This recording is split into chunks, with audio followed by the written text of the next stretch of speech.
Thank you for the opportunity, Chairman and members of the work group. I am Mark Washington, previously DFACS Director and Commissioner in the Kentucky system as well.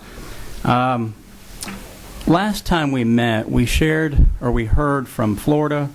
We heard about the waiver, the 4E waiver. Sometimes a lot of these terms around, 4E, we use a lot of acronyms and so forth. I wanted to provide some background on what the 4E waiver is it appropriate for Georgia, and then kind of get an overall financial picture on this. So the 4E waiver opportunity, and I call it an opportunity, we have, not all 50 states are under a 4E waiver. In fact, maybe a minority of those, less than 10, are under the waiver.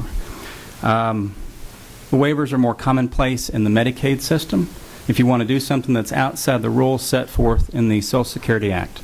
So a 4E waiver is afforded by what they call Section 1130 of the Title 4E restrictions.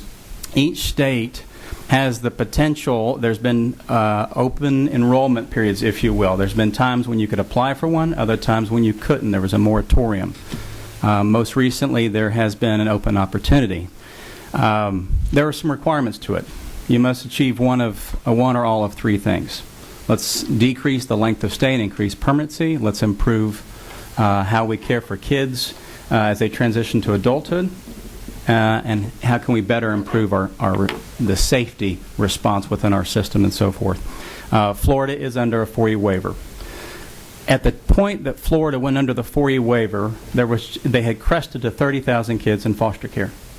And so the amount of state and federal funds at that time in the system, early 2000, was at a high level. Huge. Okay? And what the 4E waiver says is that you're asking permission to the federal government to do something different, but you're asking them to do one critical thing: maintain your federal funding at this level. And if we if we do a different design, we decrease length of stay, we still have those funds, and we can then buy prevention, aftercare, adoptive supports, care for older kids. Right. Okay. So the right time to do it, oftentimes, is when you have more funding. Georgia, at that same period of time, it was in 14 to 15,000 kids in care. You heard from Melissa and saw some of the charts earlier. And at that time, we had a much higher level of state general funds in the system and a much higher level of corresponding 4E funds in the system. It's possible for Georgia to go after a 4E waiver. We would need more state funds to get the federal funds, because you would not want to cap where we are today in 4E funds, because if there was you would miss out on the transformational funding you would need. You would miss out on if there was a growth in number of kids served. If you began to serve more older children, the dollars wouldn't be there. How much money are we talking about? $70 million. So that's what that is, right? Yeah, let's go right to the chart here. So we're in a financial thunderstorm, it's a chance of hail. I'm not, and this is factual. It actually is objective. The statement does look a little weird. What I've done here is to demonstrate the loss of state funds by year corresponded to the number of children in foster care. Let's go back to 2008. So on the left side, you see fiscal year ending 2008. That would have been the year beginning July 1, 2007. And September 30th of that same year, you had just under 10,000 kids in foster care. You had already seen an 18% drop in the number of children. The state funds in the out-of-home care budget is $98 million. There are two budgets that generally support kids from the point of CPS into their last day in foster care. That's Child Welfare Services is the front part. Think CPS, case management, a lot of DFACS staff. The second part is out-of-home care financing, and those would be the folks the providers, the talented group of people that you have heard from today. TANF funds at this time was $91 million. So total dollars in the system was generally pretty high at that time. We'd already seen a drop in the state funds at that time because budgets were starting to decline with the economy. Now let's go to 2009. Significant drop in the number of kids, almost 20%. State funds we're looking at $116 million. Some things happened during this period of time, and so look at these two lines that are in yellow here. TANF increased a little bit, state funds increased a little bit. There was a lot of crazy stuff going on to basically make things work as the state budgets were dropping. Fiscal year ending 2010, this would have been going on from May and June, July of 2009. The number of kids that continued to drop, state funds dropped $50 million at that one time in that one singular budget. You wouldn't necessarily see it in the overall budget because it was supplanted with TANF, supplemental TANF. So Georgia at this time became unique. Nationwide, you heard from Melissa share that Georgia and Utah have something very in common. Georgia uses, to meet the TANF maintenance of effort match requirement, so the feds say, we'll give you $354 million if Georgia puts in $173. It was at that time that we, the state, began to use charitable contributions and community partner investment to begin to meet that maintenance of effort. You cannot do this in 4E. You have to have the cash in your checkbook. TANF allows you to, I liken it to, you want to take out a loan on your house, but the collateral for that may be your neighbor's yard. Okay? The next year, and maybe 6 months later, when funding continued to decrease, we then went after the next neighbor's yard for collateral. Okay? Until now you're approaching maybe just over 55% of that MOE is community partner investment. So this money we're talking about here, where it says state funds, Yes, how much, is that actual state funds? that's correct. That's the state. The state funds dropped overall, and then has gradually, has gradually tweaked up a bit to now the budget is about $195 million, half of that being TANF. 4E then represents, because 4E is going alongside the state dollars, when you lose $50 million state, you're looking at a bigger problem. So it's a structural imbalance in terms of how do you pay for foster care. So, and also additionally, it had a dual effect of what would be great strategies from providers that use TANF funds, and you can use them flexibly. There's 4 guidelines, but you can use them flexibly to help expedite reunification safely, help support older youth, help even provide for children in need of services, think juvenile code. You could buy some services like that if you have them. The problem is they don't have the TANF now to do so. Right now it's payment for the room and board placements. And so we have to address this issue, the structural imbalance here. And here's the thing, and again I want to speak objectively. TANF grant and restrictions are in the hands of the feds. Right. And we don't know. They played some games around. Are they going to reauthorize it or are they not? And it's decided they're going to wait a year. So come October 1, 2014, they may say half your or 90% of your maintenance of effort has to be cash.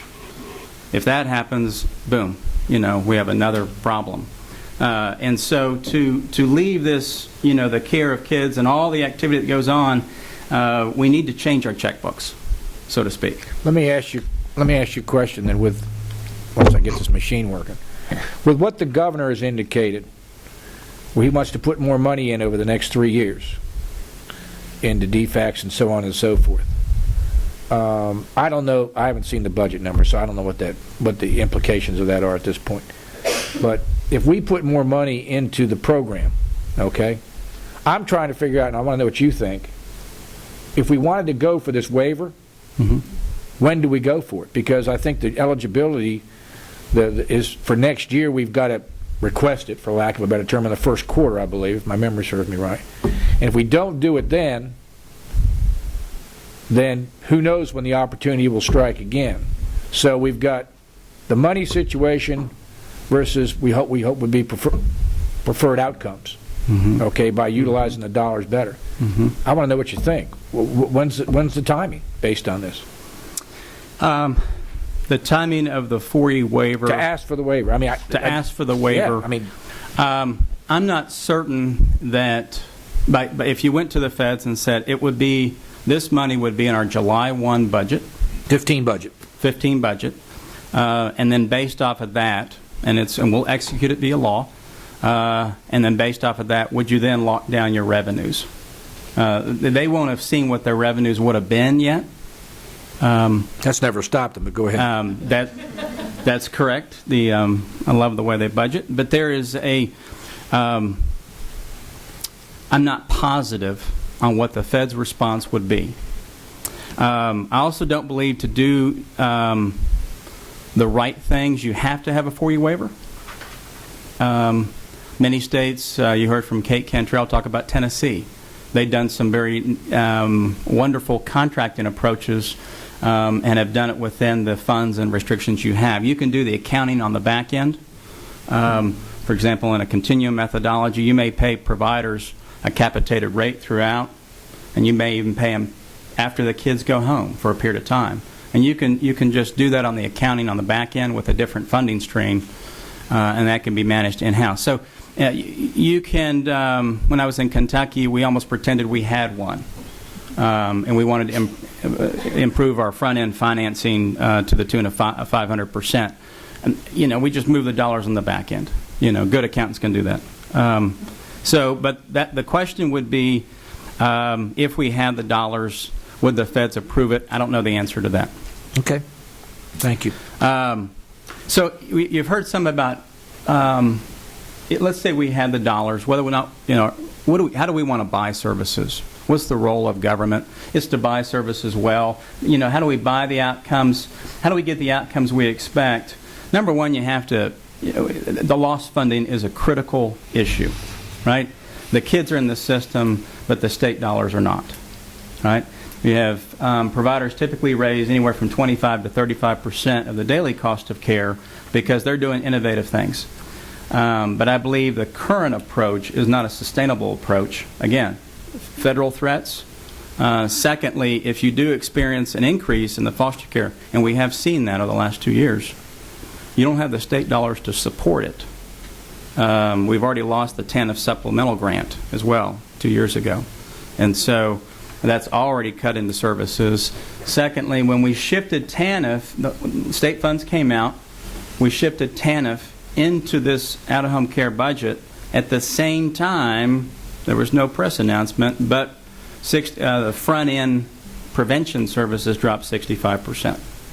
So those are services that the provider community can utilize for. We've got at-risk families, but they need connection to supportive services locally, right? Somebody's got to do the work with accountability, with outcomes, and so forth. You're saying that dropped 65%? Correct. Yes. And so this idea that how do we get those? How do we get that that mindset back of family preservation? We have it. We have the mindset. But do workers have all the tools they need? And those come in the form of dollars. And TANF is a great funding stream to support that type of stuff, but not when it's sitting in the out-of-home care budget, particularly on aftercare. Kids going home, you want to support an adoption stronger. Maybe there's some fantastic community partners around. There's some other additional services that work and help support to lower reentry. And again, those are not in place. How do we get the outcomes we expect? We have performance, and you've seen increasing performance over time against that scorecard. It's not an outcome-based scorecard per se. But if we go into the process again with the public-private partnership to listen, design the contracting strategies that work, make it Georgia-specific. Florida is statewide. Kansas is statewide. Nebraska went statewide. Nebraska was a train wreck. It was a horribly unfunded approach. The state tried to operate case management for kids in foster care. They also wanted foster care providers to operate case management. But they only paid for half of it, half of one side. So it was unsustainable. But Georgia-specific in terms of what does that privatization model look like. And again, Georgia is what I would call 45% privatized. 45% of the kids in foster care are in a private nonprofit under contract. 55% would be in a DFACS foster home. Are there benefits? Yes, there are benefits to privatization. If the contracts are designed well, if the accountability is there, if the state has the bench strength to know what to manage, know how to measure. And we have plenty of examples now in the last 15 years to learn from in terms of what works. Do you operate a geographic lead agency approach, and lead agencies then serve as a managed care type approach? Texas is going through this now. Just announced its second awardee for a lead agency approach. Again, there's problems in Texas because they've got dual case management. They just took, okay, we're paying $100 million to this region, and we'll give $100 million to the new provider. It doesn't work that well. It doesn't save money. It can cost more, but the difference is your outcomes improve, all right, when done well. And again, 4E waivers help, but are not required to change the way you contract. How can it be done? I love it when the public side sector works with the private sector. You've got copyrighted, patented approaches. You've heard stories today of several people, organizations bringing this into Georgia. You've got some of the strongest acumen in the Southeast here. We take that together and working with the public sector, which has a real heart for the work, and to say, what's going to work in this community? Albany is going to be different than Atlanta. Rome is going to be different than a Savannah. We've got to hear from the community. We've got to hear from older youth who have been in the system and have them at the table saying what worked. And have a system design work group, if you will. We've got to outline the right contracts and design and the accountability. We've got to measure the outcomes, you've heard it mentioned before, not process, not activities. Costing out activities works great in the manufacturing and accounting sector. It's stinko in child welfare, all right? I may tell you I want that children safe, and I want him and his siblings to move through to permanency quickly, safely, and so forth. But an activity might be, what color shirt does your staff wear? Not important. What is important is, did they make the goal well, and is everyone working hard towards that? So that's kind of what I call the buying well approach, measuring outcomes. And then funding the plan. Again, we have to deal with the structural imbalance we have. We have too many threats to these various funding streams, and we need to restore Georgia back to a state 4E method where you use TANF as frosting rather than as cake, so forth.